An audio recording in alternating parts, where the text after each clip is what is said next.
ఘనంగా రాష్ట్ర అవతరణ సంబురాలు జూన్ 2న వేడుకలకు విస్తృతంగా ఏర్పాట్లు. గన్ పార్క్ వద్ద నివాళులు, తర్వాత పరేడ్ గ్రౌండ్ కు సీఎం రాష్ట్ర గీతాన్ని ఆవిష్కరించాక ప్రసంగం. సాయంత్రం ట్యాంక్ బండ్పై ప్రత్యేక ఆకర్షణగా కార్నివాల్. ఏర్పాట్లపై ఉన్నతాధికారులతో రివ్యూ చేసిన సీఎస్ అంటూ ఘనంగా రాష్ట్ర అవతరణ దినోత్సవాలు. 10 సంవత్సరాలు పూర్తయిపోయింది.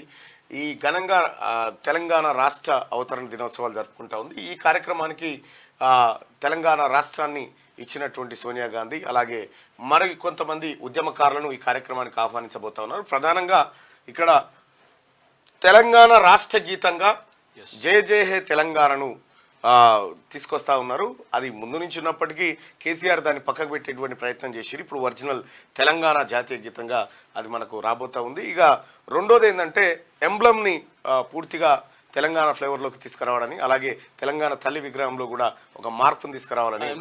మార్పు చేయడానికి కారణం ఏంటి అంటే రాచరికపు పోకడలలో కనిపించకుండా ఉండాలి, తెలంగాణను ప్రతిబింబించాలని చెప్పేసి మార్పు చేస్తున్నారంట. రైట్. ఇక అది అవతరణ దినోత్సవాలకు సంబంధించి